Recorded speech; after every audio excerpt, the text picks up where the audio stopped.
Senator, thanks for doing this. Yeah, I'm glad to be here. Appreciate it. Look, the speech, let's first talk about the pro-life issue, because, I mean, this seems to be in your wheelhouse. Right.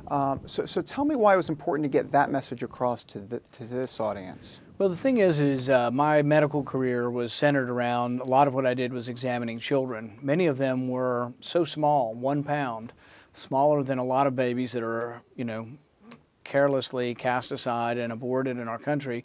And I think it's hard for people to juxtapose that. If you tell them about your experience of, you know what, my job was to make sure this baby didn't go blind, but this baby was 1 pound, 1.5 pounds, 2 pounds, the same sort of size baby that is inside that we are saying that has no rights. And everybody agrees the baby that I'm examining does. I think it puts the people on the other side of this equation on the spot to say, well, why doesn't the 2 pound, the 4 pound, the 5 pound baby have any rights? And I think when you get to that, when you get to talking about rights and the fact that they're almost the same inside, outside, they're still fully dependent on their mom and everybody else outside as they are inside. But I think it makes people think, and I think we can begin to win that battle more if we'll make that contrast between newborns and those not quite born. To that end, were you frustrated a little bit that you had all this attention about agreeing to disagree on social issues? Right. And when you've been a pro-life guy your whole life here? I think it's hard because I also see things from a political point of view that I think if the Republican Party, I don't want to change our platform. We need to be the pro-life party, the pro-traditional marriage party. But can we accept some people who don't agree with on those issues in the party?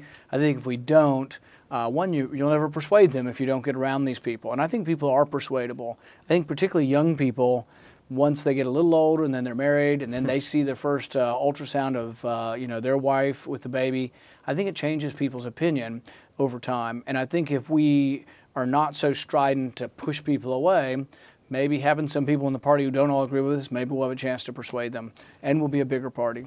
Let me ask you a little bit about Iraq/foreign policy for a moment. Look, you're a straight shooter. Let's just be straight about it. These neocons, these neoconservatives, they're out to get you. I mean, I'm just giving it to you straight. You know this. Right. I mean, they're out to get you because they're trying to beat up on you a little bit on the foreign policy. They want to call you this isolationist, all of that stuff. You want to, if not set the record straight, you want to explain a little bit about their tactics against you and what you want to do to combat that? I think here at Faith and Freedom, one of the themes of my speech was that, one, we're Christians here, and most Christians, well, many of us believe in self-defense of either an individual or a country. We're not eager to kill people. That's not sort of part of, Jesus didn't talk much about killing anyone. In fact, he really wasn't very much for violence, I don't believe, in any form.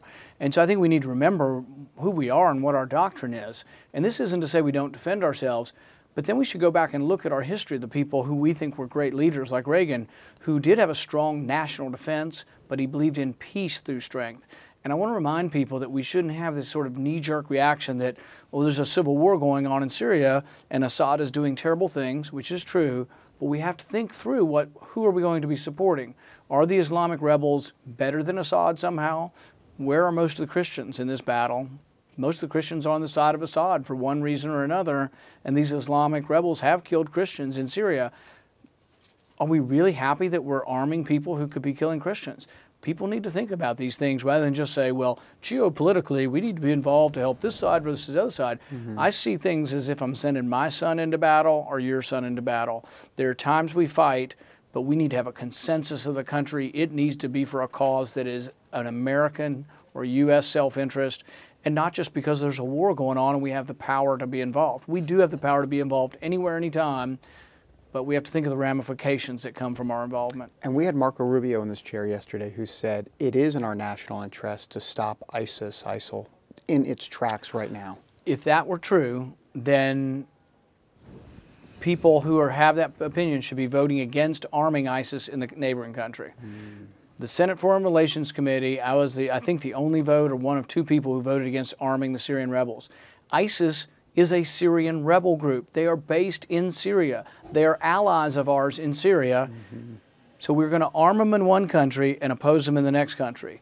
The people who are that eager for involvement need to explain why they're for arming Islamic rebels in Syria, because that has emboldened ISIS. ISIS is a growing faction in Syria, allied with the arms that we are sending into Syria. So to me, I just can't see sending an American soldier into Iraq who might well be fighting alongside an Iranian Guard member.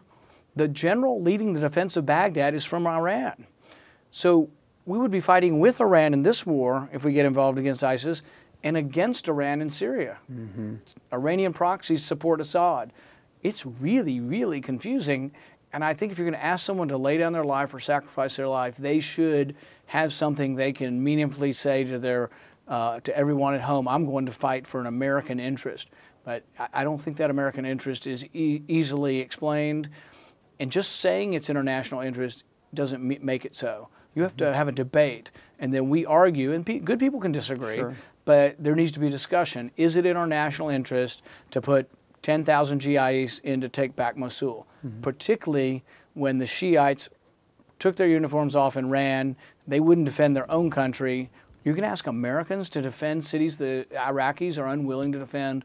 I don't think many Americans will go along with that. But just so we're clear, you're not suggesting doing nothing. You want to see what the lay of the land is Right. at that point. What I'm suggesting is first we shouldn't supply arms to the Islamic rebels in Syria because Right. that's emboldened ISIS. Whether we do something needs to, like, let's say for example, let's say ISIS does consolidate, keeps part of the country, and there's evidence that they're now plotting attacks against Americans. This is what went on in Afghanistan. So I was for involvement in Afghanistan, particularly after 9/11, and maybe before 9/11. We should have maybe targeted bin Laden even more aggressively. Because we'd actually convicted him in an American court for the bombings in Kenya.